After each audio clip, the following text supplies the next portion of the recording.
Hello students, welcome to this new incredible platform of Nalanda the knowledge hub में। तो आज हम पोषण चैप्टर का दूसरा लेक्चर स्टार्ट करने जा रहे हैं। कल हमने पोषण के बारे में आपको बताया था। कल पोषण पोषण के प्रकार इसके बारे में बहुत विस्तार से आपको बताया था।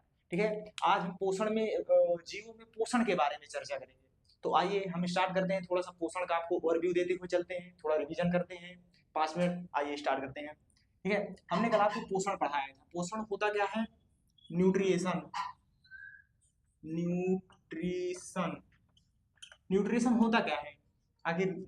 तो आप लोग जानते होंगे कि हम कोई भी दैनिक जीवन में जो क्रियाएं करते हैं उनमें हमको करने के लिए ऊर्जा की आवश्यकता होती है। हमको कार्य करने के लिए ऊर्जा की कहीं ना कहीं आवश्यकता होती है। जैसे हम लोग खेलते हैं, कूदते हैं, लिखते हैं, पढ़ते हैं इत्यादि जो भी क्रियाएं हम लोग करते हैं उसके लिए हमको कहीं ना कहीं ऊर्जा की आवश्यकता होती है। तो ये ऊर्जा हमें प्राप्त कहाँ से होती है? ये ऊर्जा हमें प्राप्त होती है खाद्य पदार्थों से। ठीक है, उसी ऊर्जा को खाद्य पदार्थों से प्राप्त करने की क्रिया को ही हम पोषण कहते हैं। ठीक है, तो पोषण, आइए थोड़ा पोषण के प्रकार के बारे में जानकारी लेते हैं। पोषण ये 2 प्रकार का होता है। एक होता है ऑटोट्रॉपिक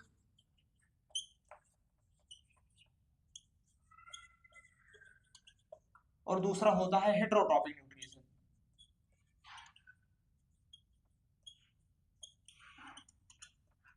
ठीक है, तो ऑटोट्रॉपिक क्या होता है? ऐसा पोषण जिसमें कोई जीव अपना भोजन स्वयं बनाता है बिना किसी दूसरे जीव की मदद के बिना, उसे बोलते हैं सुपोषण या ऑटोट्रॉपिक न्यूट्रिशन। ठीक है, और जो हेटेरोट्रॉपिक न्यूट्रिशन होता है, ऐसा न्यूट्रिशन जिसमें जीव बिना दूसरे जीव की मदद के भोजन बना ही नहीं सकता है। जैसे ऑटोट्रॉपिक न्यूट्रिशन में क्या होता है, जो ग्रीन प्लांट्स होंगे, जो ब्लू ग्रीन एल्गी होंगे, साइनोबैक्टीरिया होंगे, ये अपना भोजन प्रकाश की उपस्थिति में बनाते हैं, प्रकाश संश्लेषण से बनाते हैं। ठीक है, तो ये ऑटोट्रॉपिक होते हैं। और उसी प्रकार जैसे हेटेरोट्रॉपिक होता है, हेटेरोट्रॉपिक में जैसे हम ह्यूमंस हो गए, छोटे छोटे फंगस हो गए, वो किसी दूसरे जीव पर निर्भर रहते हैं भोजन के लिए। ठीक है, तो जो ऑटोट्रॉपिक होता है ये 2 प्रकार का होता है। एक फोटो ऑटोट्रॉप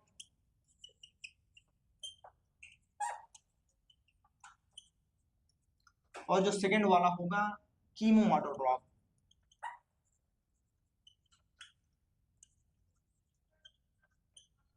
ठीक है, अब ये फोटो ऑटोट्रॉप क्या होता है?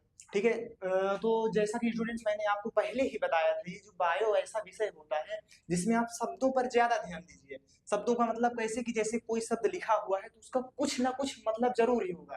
ठीक है, जैसे अभी आपने देखा यहाँ पे फोटो ऑटोट्रॉप लिखा हुआ। ठीक है, फोटो फोटो को हम अगर हम तोड़ेंगे फोटो ऑटोट्रॉप को तो ये 2 शब्दों से मिलकर बना होता है, एक फोटो और दूसरा ऑटोट्रॉप। ठीक है, तो यहाँ फोटो का मतलब होता है प्रकाश।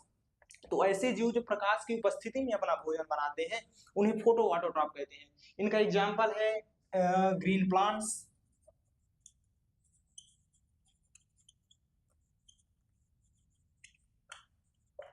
Cyanobacteria, blue green algae, etc. ठीक है, उसी प्रकार जो कीमो ऑटोट्रॉफ होते हैं वो ऐसे जीव होते हैं जो कि केमिकल एनर्जी से अपना भोजन बनाते हैं। ठीक है, मैंने आपको बताया था कि जैसे कोई भी केमिकल कॉम्बिनेशन होता है, जो बॉन्ड बने होते हैं उनको ब्रेक करने पर एनर्जी रिलीज होती है।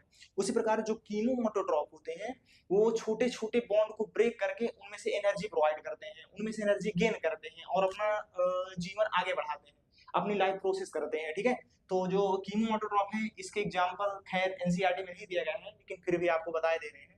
इसका एग्जांपल होता है नाइट्रोबैक्टर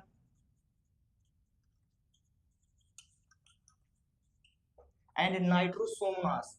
ठीक है, तो आइए हम दूसरे न्यूट्रिएशन के बारे में थोड़ा चर्चा करते हुए चलते हैं। ये होता है हेटेरोट्रॉपिक। हेटेरोट्रॉपिक का मतलब होता है विषम पोषण, ऐसा पोषण जिसमें जीव दूसरे जीव पर निर्भर होता है भोजन के लिए। ठीक है, तो ये और हेटेरोट्रॉपिक होता है वो 3 प्रकार का होता है। सबसे पहले आता है आपका होलोजोइक,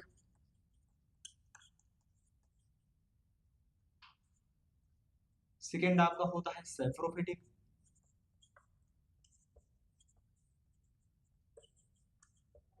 और जो आपका थर्ड होता है वो होता है पैरासिटिक। ठीक है, जो आपका होलोजोइक मोड ऑफ न्यूट्रिशन होता है इसमें क्या होता है, जीव में पाचन की क्रिया जीव के शरीर के अंदर होती है। ठीक है, जैसे हम ह्यूमंस हो गए, ह्यूमंस क्या करते हैं, भोजन को निगलते हैं। जो जीव भोजन को निगलते हैं, जो जीव भोजन का पाचन अपने शरीर के अंदर करते हैं उन्हें होलोजोइक कहते हैं। ठीक है। होलोजोइक का एग्जाम्पल हमारे सिलेबस में दिया गया है ह्यूमन, दूसरा अमीबा, तीसरा पैरामीशियम, ठीक है। और जो ये सैप्रोफिटिक न्यूट्रिएशन होता है, सैप्रोफिटिक न्यूट्रिएशन ऐसा न्यूट्रिएशन होता है जिसमें जीव सड़े गले भोज्य पदार्थों से, जो सड़ चुके होते हैं, जो गल चुके होते हैं, जो जमीन पे पड़े रहते हैं, मिट्टी में रहते हैं, ऐसे भोज्य पदार्थों से अपना भोजन प्राप्त करते हैं, ठीक है। तो उन्हें बोलते हैं सैप्रोफिटिक। इसके एग्जाम्पल हो गए छोटे छोटे माइक्रो ऑर्गेनिज्म, जैसे बैक्टीरिया हो गया, आपका फंगस हो गया, ठीक है। और जो पैरासिटिक होता है, पैरासिटिक ऐसे ऑर्गेनिज्म होते हैं जो अपना भोजन किसी दूसरे जीव पर निर्भर रहकर करते हैं। मतलब जैसे कि जैसे आपने देखा होगा जू होता है, जो लीच होता है, वो क्या करता है, दूसरे जीव पर डिपेंडेंट रहता है, मतलब उस जीव की बाहरी सतह में रहकर ही पोषण प्राप्त करता है। तो ऐसे जीवों को हम पैरासिटिक कहते हैं, ठीक है। तो इसके थोड़ा एग्जाम्पल लिखते हुए चलते हैं। होलोजोइक एग्जाम्पल आपको अमीबा हो गया,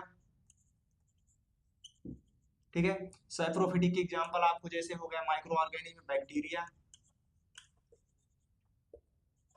ठीक है। पैरासिटिक की एग्जांपल हो गया लीच, ओके।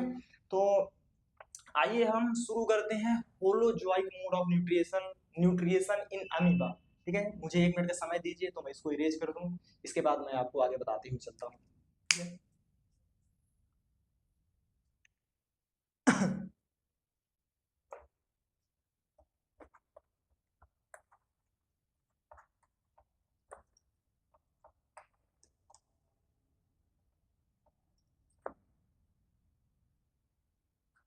तो स्टूडेंट्स, जो टॉपिक मैं पढ़ाने जा रहा हूँ उसमें लगभग बोर्ड में हर साल में एक नए क्वेश्चन आपको मिलेगा ही मिलेगा। बहुत ही इंपॉर्टेंट टॉपिक है, बहुत इंपॉर्टेंट और बहुत ही सरल टॉपिक है। इसमें आप थोड़ा सा समय दीजिए, आपको बहुत क्रिस्टल क्लियर करते हुए आपको ले चलते हैं, ठीक है। आइए स्टार्ट करते हैं। Nutrition in amoeba, very very very important.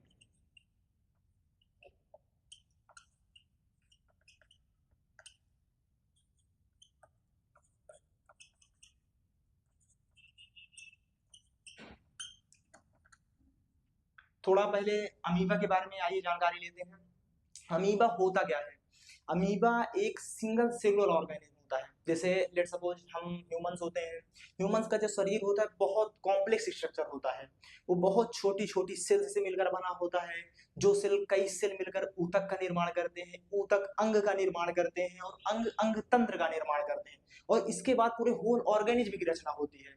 तो जो ये अमीबा होता है वो, उसमें कुछ ऊतक नहीं पाए जाएंगे, उसमें कोई ऑर्गन नहीं पाया जाएगा, उसमें कोई ऑर्गन सिस्टम नहीं पाया जाएगा, वो केवल एक सेल का बना होता है। इसीलिए अमीबा को यूनिसेलुलर ऑर्गेनिज्म कहते हैं। और ये जो यूनिसेलुलर ऑर्गेनिज्म होता है, ये अपना भोजन का पाचन, एक्सक्रिएशन, मेटाबॉलिज्म, सभी क्रियाएं जिसको हम लाइफ प्रोसेस कहते हैं, वो एक ही सेल में करता है, ठीक है। इसीलिए ये यूनिसेलुलर होता है, ठीक है। थोड़ा अमीबा के बारे में लिखते हुए चलते हैं। Amoeba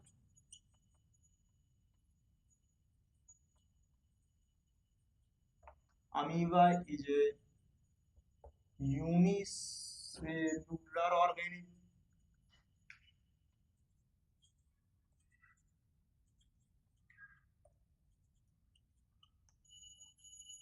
which found in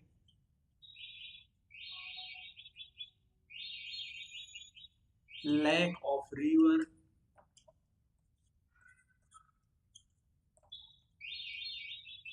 and small ponds। जो अमीबा होता है, ये रिवर मतलब जो नदियां होती हैं, जो छोटे छोटे तालाब होते हैं, उनके किनारों पर पाया जाता है, ठीक है। और ये होलोजोइक मोड ऑफ न्यूट्रिएशन दर्शाता है, ठीक है। और इसमें सेकंड लिखते हुए चलते हैं।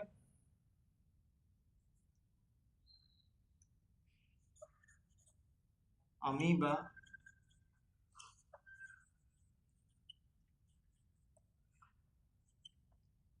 Is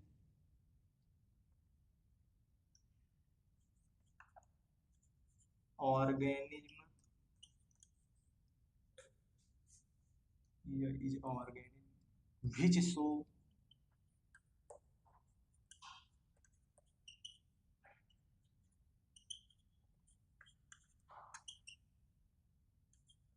holozoic mode of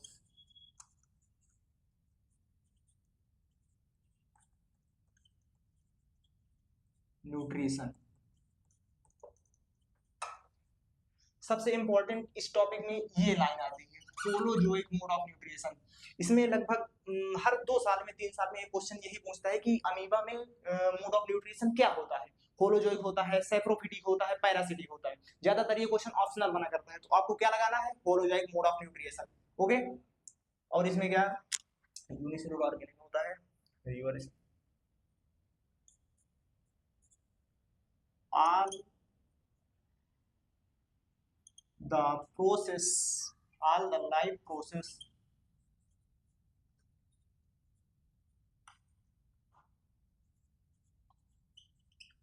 occur in a single cell।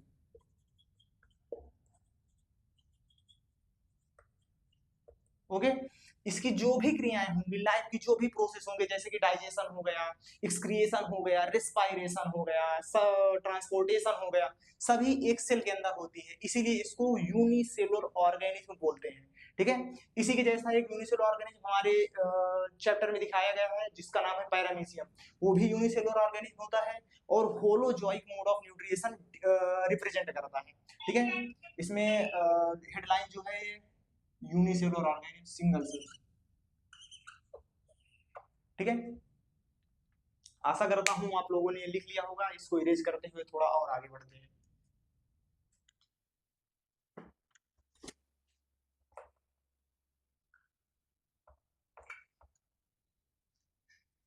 मन नहीं कर रहा इरेज करने का।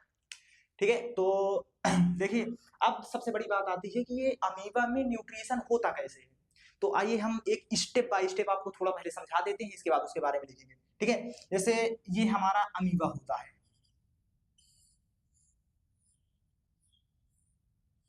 ठीक है स्टूडेंट्स, अमीबा एक ऐसा ऑर्गेनिज्म होता है जिसका कोई भी निर्धारित स्ट्रक्चर होता ही नहीं है। ठीक है, ये अपने स्ट्रक्चर को चेंज करता रहता है, क्योंकि जो इसकी सेल मेम्ब्रेन होती है इसको बोलते हैं सेल मेम्ब्रेन। जो इसकी बाहरी सतह होती है सेल मेम्ब्रेन, ये बहुत लचीली होती है, बहुत फ्लेक्सिबल होती है, तो ये अपने आकार को बदलता रहता है। अमीबा का कोई भी निर्धारित स्ट्रक्चर नहीं होता है। ठीक है, तो ये क्या करता है, सबसे पहले जैसे ये फूड सबस्टांस है, अमीबा में मोड ऑफ न्यूट्रिशन होलोजोइक रहेगा, और ये सबसे पहले क्या करेगा, फूड सबस्टांस के पास जाएगा। इसके बाद ये जो ये सेल मेम्ब्रेन होती है उसी में स्यूडोपोडिया होते हैं, जिसकी वजह से चलता है फिरता है। जैसे सपोज हमारे पास तो देखिए पैर होते हैं चलने के लिए, और खाना पकड़ने के लिए हाथ होता है, लेकिन जो अमीबा होता है ना ही तो उसके पास हाथ होते हैं, ना ही उसके पास पैर होते हैं। उसके लिए उसके पास मूवमेंट के लिए स्यूडोपोडिया होता है। स्यूडोपोडिया क्या होता है, जो फाल्स फूट कहलाता है। फाल्स फूट अब क्यों, देखिए जैसे अभी हमारे पास ट्रू फूट है तो हम इनसे चल भी सकते हैं, इनसे दौड़ भी सकते हैं। हाथ है तो इन्हें ट्रू हैंड बोलेंगे, क्योंकि इनसे हम कुछ भी काम कर सकते हैं। लेकिन जो अमीबा में ये स्यूडोपोडिया होता है, इसे फाल्स फूट इसलिए कहा जाता है क्योंकि क्योंकि ये चलने के अंग नहीं है, लेकिन चलने का काम करते हैं। ठीक है, तो इसी वजह से इनको फाल्स फूड कहते हैं, इसे बोलते हैं स्यूडोपोडिया। स्यूडोपोडिया। ठीक है, तो अब ये क्या करेगा, ये स्यूडोपोडिया की हेल्प से भोजन को क्या करेगा, कैप्चर करेगा, ये खाने को पकड़ेगा, ये स्यूडोपोडिया बढ़ाएगा धीरे धीरे ऐसे।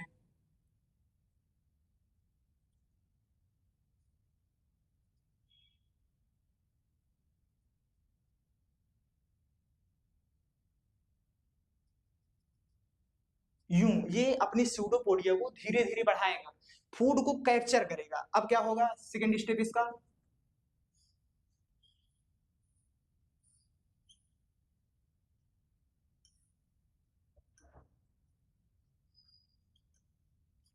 ये फूड के पास ऐसे जाएगा, धीरे धीरे धीरे धीरे धीरे इसके जो स्यूडोपोडिया होंगे ये फूड को सेल के अंदर कैप्चर कर ले जाएंगे। ठीक है, क्योंकि इसका जो डाइजेशन होता है वो इंट्रासेलुलर होता है, मतलब सेल के अंदर होता है। अब ये देखिए फूड आ गया, वो सॉरी फूड आ गया अंदर, अब क्या होगा, अब इसका डाइजेशन चालू होगा।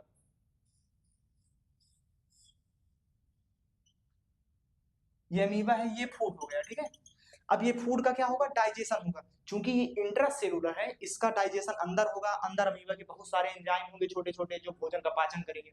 जैसे हमारा शरीर होता है उसमें बहुत सारे एंजाइम्स होते हैं, उसी प्रकार इस ऑर्गेनिज्म के शरीर के अंदर भी बहुत सारे छोटे छोटे एंजाइम होंगे जो इस भोजन का पाचन करेंगे। अब क्या होगा, देखिए कुछ भी हो लेकिन लाइफ प्रोसेस में क्या होता है कि जो ह्यूमन का बेसिक सिस्टम होता है वो किस पर डिपेंड करेगा, हम खाना खाएंगे, खाना खाने के बाद खाने का पाचन होगा, पाचन के बाद उसका अवशोषण होगा, जैसे हमारे शरीर को जिस चीज की नीड होगी, जैसे हमें हमारे शरीर को प्रोटीन की नीड है तो शरीर हमारा प्रोटीन ले लेगा। इसके बाद जो वेस्ट सबस्टांस होता है उसका एक्सक्रिएशन कर देते हैं। तो सेम वही क्रिया इस अमीबा में होती है।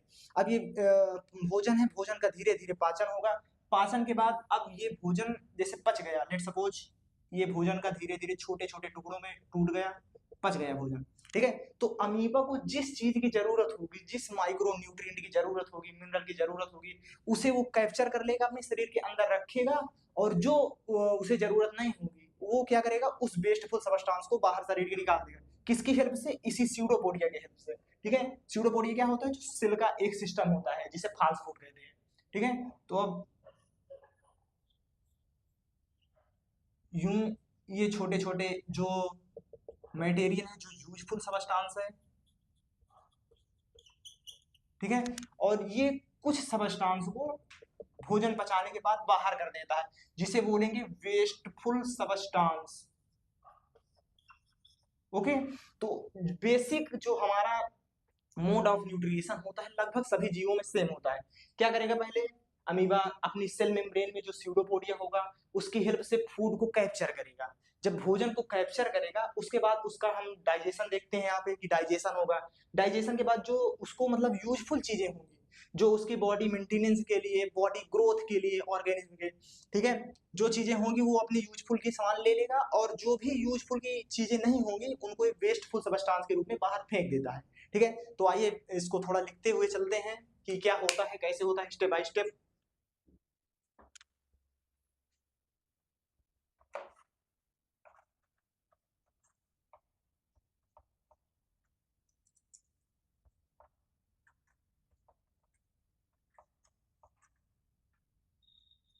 तो देखिए जो न्यूट्रिशन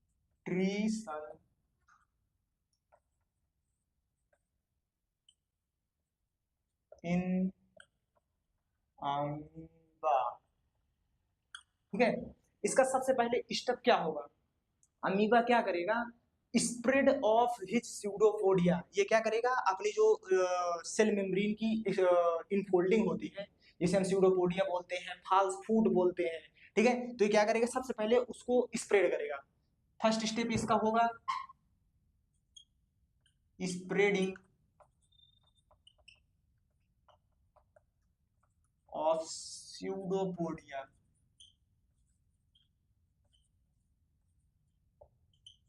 ठीक है। अच्छा, ये स्यूडोपोडिया क्या होते हैं, स्यूडोपोडिया इसके फाल्स फूड होते हैं। फास्ट फूड क्यों, क्योंकि ये ट्रू नहीं होता है, जैसे हमारे फूड होते हैं उनसे चलने का कार्य ही होता है, वो चलने के पर्पज से ही बनाए गए होते हैं, लेकिन ये सेल मेम्ब्रेन का सिस्टम होता है और ये चलने का कार्य भी करता है, इसीलिए इसे फाल्स फूड कहते हैं, ठीक है, फाल्स फूड, ठीक है, स्यूडोपोडिया। और इसे स्यूडोपोडिया को और एक चीज भी कहते हैं, इनफोल्डिंग ऑफ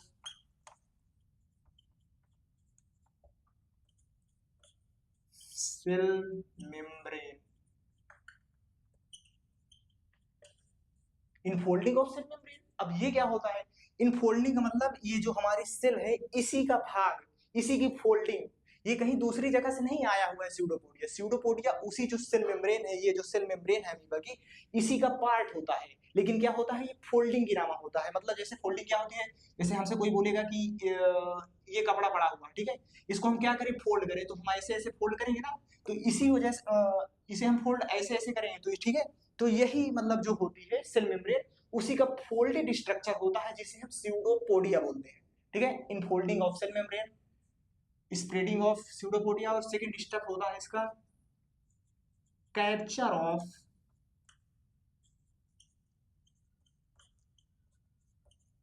फूड। क्या किया इसने सेकंड स्टेप में, फूड को कैप्चर किया, फूड सब्सटेंस, ठीक है। अब ये कैप्चर हुआ फूड, ठीक है।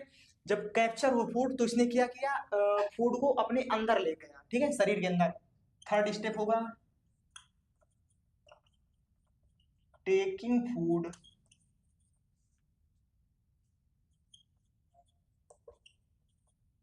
इनसाइड सेल, ठीक है। अच्छा, जो सेल के अंदर का भाग होता है, कक्षा 9 में तो आपने पढ़ा ही होगा कि सेल के अंदर का भाग क्या होता है। सेल के अंदर का भाग जो होता है उसे बोलते हैं साइटोप्लाज्म, ठीक है। तो जो सेल के अंदर का भाग होता है उसे बोलेंगे साइटोप्लाज्म, ठीक है। जैसे ये सेल है ना, इसके अंदर का ये जो भी भाग होगा, जो भी इसके अंदर मिनरल्स होंगे, जो भी होगा, जो भी ऑर्गेनल होंगे छोटे छोटे, वो सब साइटोप्लाज्म के अंदर आते हैं, ठीक है। और इसका जो पाचन होता है वो कहाँ होता है, साइटोप्लाज्म में होता है, ठीक है। Taking the food inside the cell या साइटोप्लाज्म, ठीक है। फोर्थ आता है digestion of food,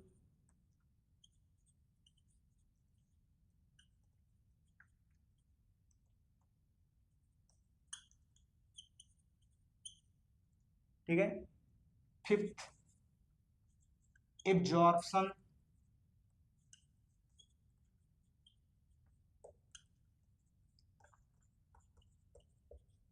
food material.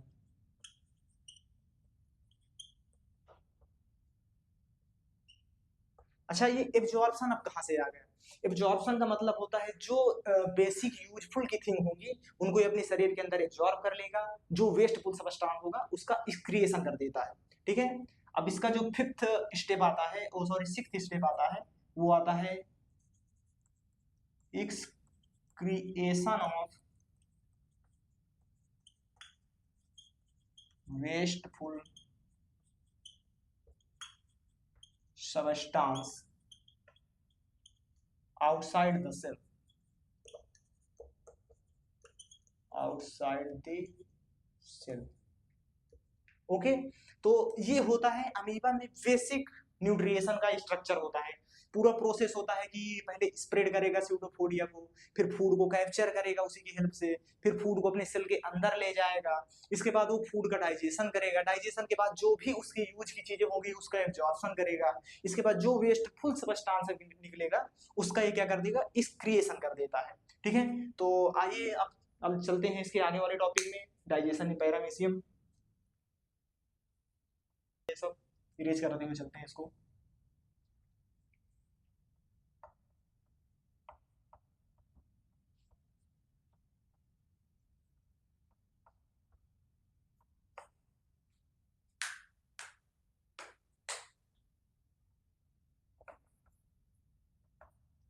रोक दो इसको, रोक दो। तो आइए हम नए सेगमेंट में मूव करते हैं जो कि होता है न्यूट्रिएशन इन पैरामीशियम। आइए लिखते हैं न्यूट्रिएशन इन पैरामीशियम, पैरामीशियम, ठीक है।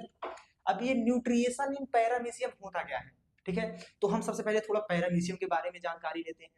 ये जो पैरामीशियम ऑर्गेनिज्म होता है वो भी अमीबा की तरह है, सिंगल सेलुलर ऑर्गेनिज्म होता है। सिंगल सेलुलर मतलब कैसे कि इसका जो भी कार्य होगा, जो भी भोजन का पाचन होगा, एक्सक्रिएशन होंगे, अदर मेटाबॉलिज्म होगा, कोई भी लाइफ की जो प्रोसेस होंगी वो कहाँ चलेंगी, केवल एक ही सेल में चलेंगे, ठीक है। जैसे ये लेट्स सपोज एक ही सेल है, ठीक है। तो पैरामीशियम में ये पूरी क्रियाएं एक ही सेल के अंदर चलेंगी, ठीक है। इसी सेल के अंदर इसका मेटाबॉलिज्म होगा, इसी सेल के अंदर इसका मेटाबॉलिज्म होगा, इसी सेल के अंदर इसका डाइजेशन होगा, ठीक है। इसी सेल के अंदर इसका एक्सक्रिएशन होगा, ठीक है। तो ऐसा होता है इसमें कि जो सिंगल सेलुलर होते हैं उसमें सब कार्य, हर कार्य जो भी काम हम करते हैं, जैसे लेट्स सपोज हमारी बॉडी है, ठीक है, हमने जो भी कार्य कर रहे हैं वो केवल एक सेल में होकर अमीबा का वो पैरामीशियम करता है, ठीक है। तो आइए देखते हैं सबसे पहले पैरामीशियम का स्ट्रक्चर। पैरामीशियम होता क्या है। पैरामीशियम ये एक चप्पल के आकार का, स्लीपर के आकार का प्राणी होता है, ऑर्गेनिज्म होता है, ओके। ये इसका स्ट्रक्चर है। ये यहाँ पे इस पे गलट होता है, जैसे हम लोग के शरीर में माउथ होता है भोजन को इंटर करने के लिए, जो फूड होता है उसको इंटर करने के लिए माउथ होता है, उसी प्रकार जो पैरामीशियम होता है उसके शरीर में गलेट होता है। गलेट क्या करता है, इसका कोई अदर वर्क नहीं होता है, इसका केवल यही वर्क होता है कि वो भोजन को इंटर कराता है बॉडी में, ठीक है। ये जैसे फूड सब्सटेंस है आउटर इन्वायरमेंट में, तो और ये होगा इसका गलेट। गलेट के बाद गलेट हो गया, यहाँ पे इसका होगा एनल पोर। एनल पोर, ठीक है। और इसके शरीर पर छोटे छोटे छोटे छोटे रोम के आकार के लाइक अ हेयर स्ट्रक्चर होते हैं जिनको बोलते हैं सीलिया। इसके पूरे शरीर पर लगभग हजारों की संख्या में होते हैं, in the number of thousands, बहुत सारे होते हैं इसके शरीर में, जो क्या करते हैं इसको मूवमेंट में हेल्प करते हैं, ठीक है। तो ये बहुत सारे इसमें सीलिया हो गए, और ये इसका अंदर साइटोप्लाज्म होता है, इसमें बहुत छोटे छोटे ऑर्गेनिज्म, सॉरी स्ट्रक्चर होंगे जिसमें पाचन होता है, एक्सक्रीशन होता है आदि सब, ठीक है।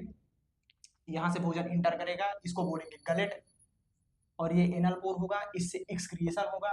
तो आइए सबसे पहले थोड़ा पैरामीशियम का स्ट्रक्चर जानते हैं कि क्या होता है पैरामीशियम के स्ट्रक्चर में, ठीक है।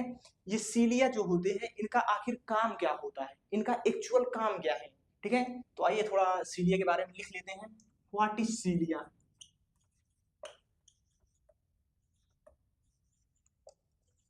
जिस प्रकार अमीबा में स्यूडोपोडिया होता है वो बहुत इंपॉर्टेंट है, वो भी कई बार क्वेश्चन पुटअप हो चुका है बोर्ड एग्जाम में। इसी प्रकार इसमें पैरामीशियम से अगर क्वेश्चन बनता है तो ज्यादातर सीलिया के बारे में पूछेंगे या तो उसके मूवमेंट के बारे में पूछेंगे, ठीक है। तो सीलिया होता क्या है? सीलिया ये इसकी आउटर जो मतलब आउटर बॉडी होती है उसमें हेयर लाइक स्ट्रक्चर होते हैं, हेयर लाइक प्रोजेक्शंस होते हैं जो इसको हेल्प करते हैं किसमें, मूवमेंट में।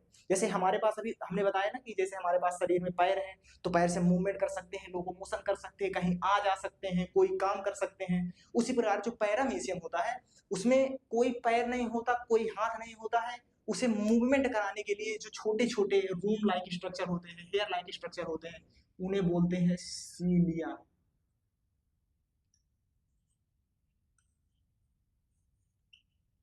ओके, सीलिया, ठीक है। अब ये और सीलिया का काम क्या होता है, जैसे अभी तक हमने क्या देखा, जैसे हमको कुछ खाना है तो हम क्या करेंगे, अपने हाथ की मदद से, हाथ की हेल्प से उस चीज को उठाएंगे और अपने माउथ के अंदर डालेंगे, ठीक है। लेकिन अब ये जो पैरामीशियम है इसमें तो हाथ है नहीं, तो क्या करेंगे, जो छोटे छोटे सीलिया होंगे वो धीरे धीरे धीरे धीरे आउटर स्पेस में, जो ये आउटर सराउंडिंग है ना, जो पैरामीशियम के चारों तरफ, जो पैरामीशियम के चारों तरफ का इन्वायरमेंट होता है जिसमें उसको फूड पार्टिकल मिलते हैं, तो क्या करेगा, ये जो छोटे छोटे सीलिया होंगे वो फूड पार्टिकल को उसके गलेट की तरफ ले जाएगा। जैसे फूड पार्टिकल यहाँ पे भी पड़ा हुआ है, ठीक है।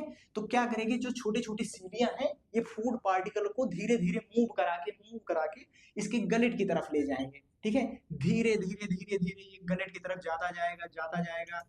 और इसके बाद यहाँ से गलेट में स्पिंचर होते हैं जिनकी हेल्प से शरीर के अंदर चला जाता है, क्योंकि इसमें होता क्या है, होलोजोइक मोड ऑफ न्यूट्रिएशन। तो होलोजोइक मोड ऑफ न्यूट्रिएशन की सबसे बड़ी कंडीशन क्या बताई थी हमने आपको, कि जो भी भोजन का जो डाइजेशन होगा, फूड का डाइजेशन होगा वो शरीर के अंदर होगा, तो उसके लिए जो फूड होगा, फूड सब्सटेंस है उसको शरीर के अंदर ले जाना होगा, तो वही काम करते हैं यहाँ पे सीलिया, ठीक है। तो थोड़ा सीलिया के बारे में आइए लिखते हुए चलते हैं कि सीलिया है क्या। सीलिया ये होते हैं हेयर लाइक स्ट्रक्चर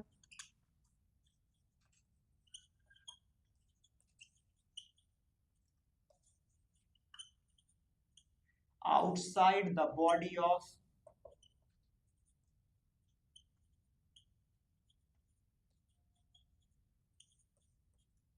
organism।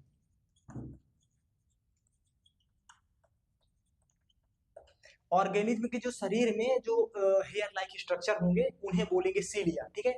अब इसमें सीलिया का जो होता है एक्चुअल वर्क, वो होता है मूवमेंट ऑफ ऑर्गेनिज्म। ऑर्गेनिज्म का मूवमेंट, अगर एक प्लेस से दूसरे प्लेस जा रहा है तो उसके मूवमेंट के लिए, उसके लोकोमोशन के लिए ये सीलिया वर्क करते हैं, ठीक है।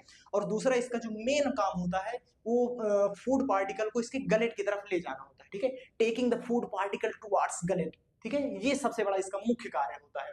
तो इसमें सेकंड आएगा hair like structure outside the body of organism. Working of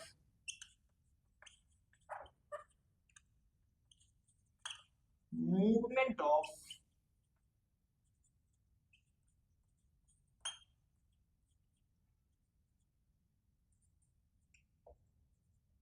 organism, ठीक है। सेकेंड वर्क क्या होता है, ये इसका फर्स्ट वर्क हो गया, और सेकेंड वर्क इसका होगा क्या, taking the food particle toward the mouth of organism, जिसे हम गलेट बोलते हैं, ठीक है। गलेट हालांकि आपके एनसीईआरटी में कक्षा 10 में नहीं बताया गया है, आपको हायर क्लास में दिखाई देगा गलेट होता है यहाँ पे, लेकिन हम आपको बता दे रहे हैं। तो taking the food particle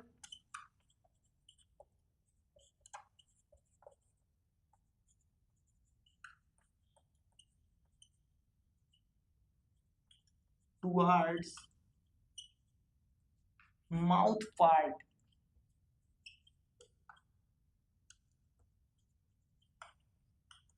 which is called gullet, ठीक है। माउथ पार्ट यहाँ पे आप ब्रैकेट में लिख सकते हैं गलेट, ठीक है। ये हो गया सीलिया, ठीक है। अब इसका सबसे जो इंपॉर्टेंट आया करता है वो आता है कि इसमें how did paramecium take nutrition by the food, food का न्यूट्रिशन कैसे, वो फूड से न्यूट्रिशन कैसे प्राप्त करता है पैरामीशियम। तो आइए उसके बारे में भी लिखते हुए चलते हैं कि कैसे उसमें जो न्यूट्रिशन की क्रिया होती है, ठीक है। ये यहाँ पे आपका फूड सबस्टांस है आउटर स्पेस में, ठीक है। अच्छा देखिए, अभी तक हमने अमीबा में क्या देखा था, उसमें स्यूडोपोडिया था, स्यूडोपोडिया ने कैप्चर किया फूड को, ठीक है, कैप्चर करके वो शरीर के अंदर गया, इसके बाद डाइजेशन हुआ एक्सेट्रा, ठीक है। पैरामीशियम में देखिए क्या होता है, पैरामीशियम में जो ये फूड पार्टिकल होता है, तो सीलिया क्या करते हैं, सीलिया कराते हैं फूड पार्टिकल का मूवमेंट कहाँ की तरफ, माउथ पार्ट की तरफ। तो सबसे पहला स्टेप इसमें ये होता है कि paramecium sorry cilia, first step इसका होता है न्यूट्रिएशन इन पैरामीशियम का, cilia cilia take food particle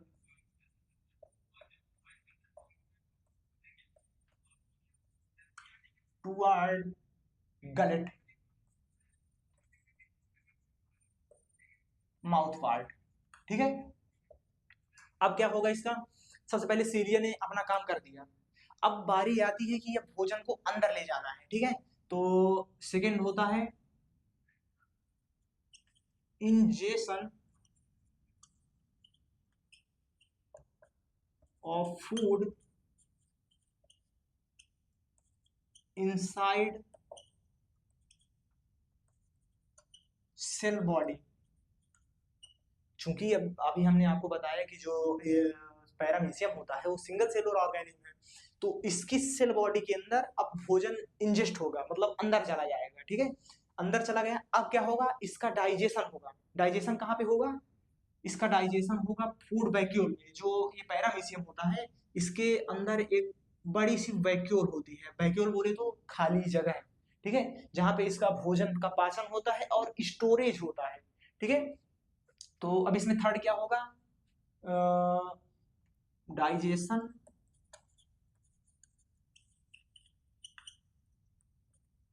of food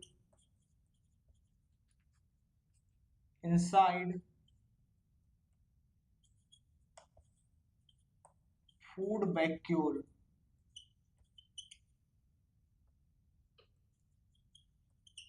इसके शरीर के अंदर जो वैक्यूल होती है उसमें क्या होगा, जो फूड होगा उसका डाइजेशन होगा। अब इसमें इसके बाद क्या आएगा, अब देखिए इसका डाइजेशन हो गया, तो डाइजेशन के बाद अब सबसे जो महत्वपूर्ण होता है वो होता है इसमें एब्जॉर्प्शन। एब्जॉर्प्शन का क्या करेगा, जो यूजफुल सब्सटेंस होगा उसको ये एब्जॉर्ब करेगा, ठीक है। तो इसका फोर्थ होगा एब्जॉर्प्शन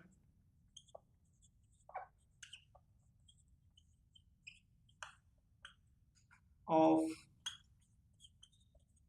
फूड सब्सटेंस। अब जैसे जो चीज हमें चाहिए थी वो हमें मिल चुकी है, लेकिन अब जो इसमें वेस्ट बचा हुआ है, डाइजेशन के बाद जो वेस्ट बचता है उसको पैरामीशियम के शरीर से बाहर निकालना है। तो अब क्या करेंगे, जो ये फूड वैक्यूल में डाइजेशन हुआ है, उसके बाद जो वेस्टफुल सबस्टांस बचे हुए हैं तो उसको ये एनल पोर से बाहर कर देता है, ठीक है।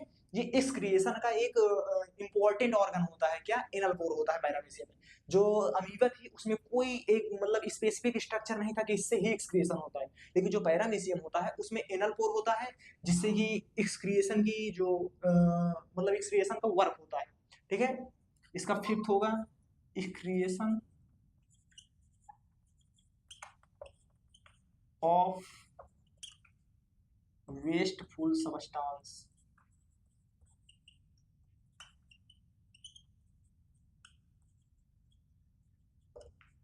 wasteful substance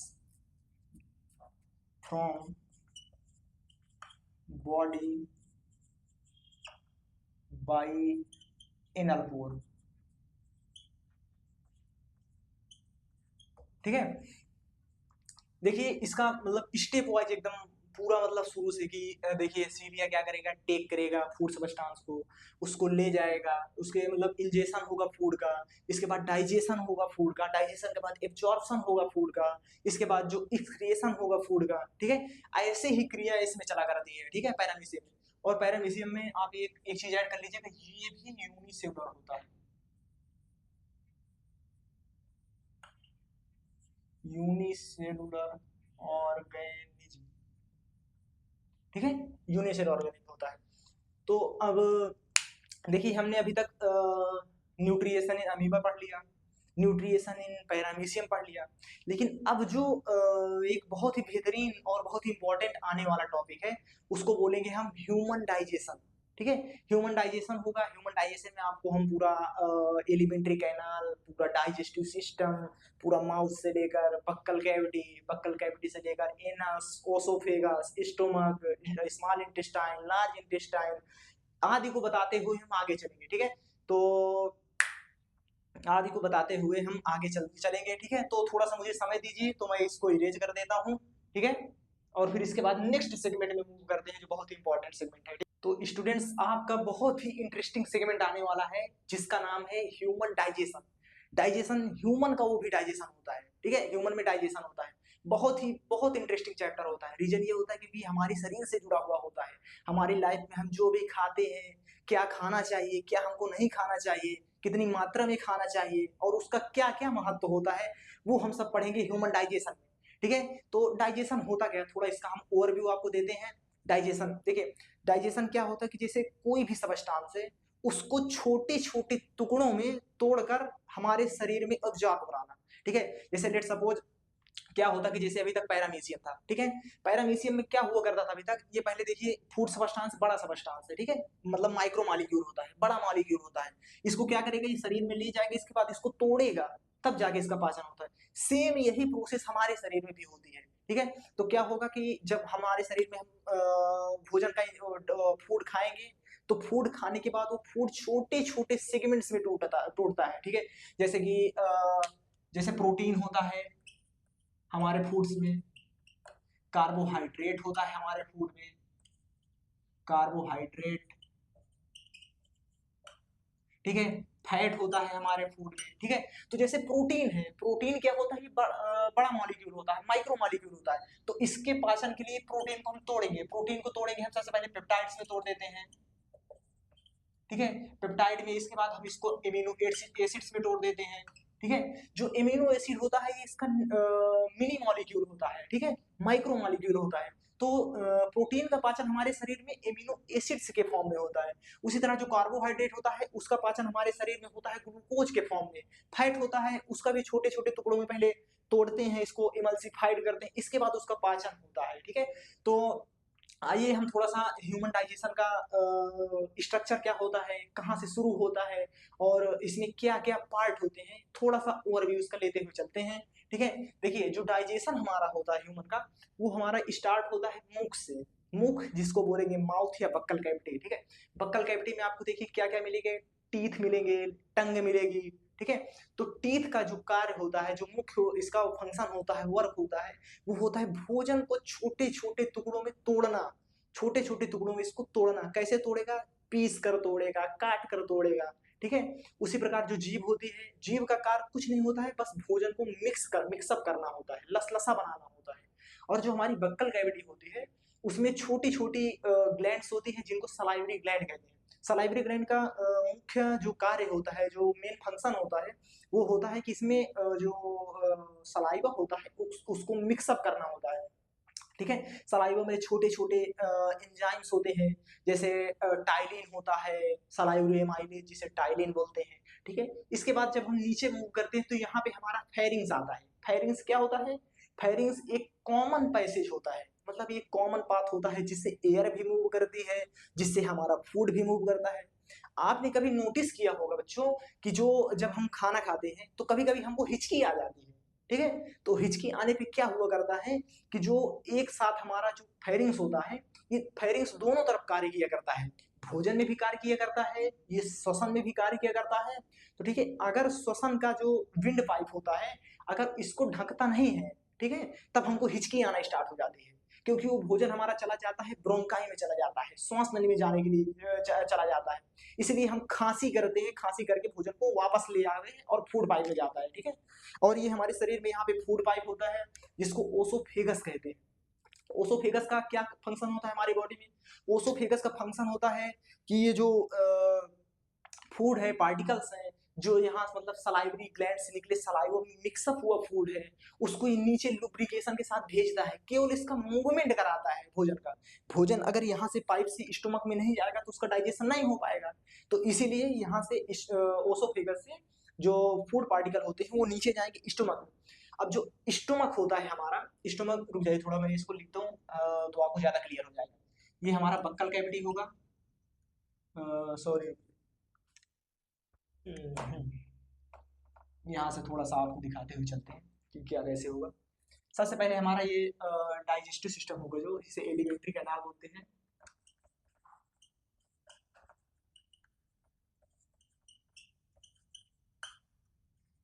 ठीक है। तो सबसे पहले कहाँ से स्टार्ट होता है? बक्कल कैविटी से। बक्कल कैविटी या माउथ कैविटी इसको बोलते हैं। ठीक है।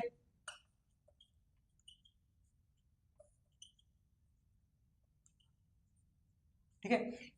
बक्कल कैविटी के बाद क्या आएगा? फेरिंग्स आता है। ठीक है। इसके बाद आता है ओसोफेगस। इसके बाद आता है स्टोमक। इसके बाद आता है स्मॉल इंटेस्टाइन।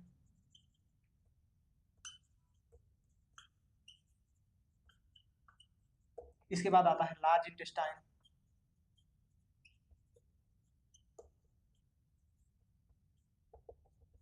लार्ज इंटेस्टाइन के बाद आता है हमारा रेक्टम। इसके बाद आता है एनस। ठीक है। तो जो स्टोमक होता है ये हमारे डाइजेशन स्टार्ट एक्चुअली यहीं से होता है। ठीक है। ये तो हमारे पार्ट होते हैं एलिमेंट्री कैनाल के, बिना इन पार्ट के देखिए डाइजेशन संभव होगा ही नहीं, क्योंकि यहाँ से माउथ से अगर यहाँ तक आने के लिए कोई मीडियम नहीं होगा तो स्टोमक में जो हमारा फूड पार्टिकल पहुंचेगा कैसे? इसीलिए इनका केवल रोल ये होता है कि ये पाथ जो होता है ना, इनको डायरेक्ट करते हैं, मतलब इनको पाथ प्रदान करते हैं। ठीक है। स्टोमक में क्या होगा, उसका जो हमारा भोजन होता है उसका बहुत देर तक स्टोरेज रहता है, लगभग 1 से 2 घंटे, 2 से ढाई घंटे, ये डिपेंड करता है कि वो क्या चीज है। ठीक है। इसके बाद यहाँ से हमारा स्टोमक में निकलेगा HCl, हाइड्रोक्लोरिक एसिड। ठीक है। और बहुत सारे स्टोमक के गैस्ट्रिक हार्मोन्स निकलते हैं, वो सॉरी एंजाइम्स निकलते हैं। इसके बाद आता है मेन, जो हमारे डाइजेशन का मेन होता है वो होता है स्मॉल इंटेस्टाइन, जिसको बोलते हैं छोटी आंत। ठीक है। छोटी आंत में लगभग सभी फूड पार्टिकल्स का जो है डाइजेशन कंप्लीट हो जाता है। ठीक है।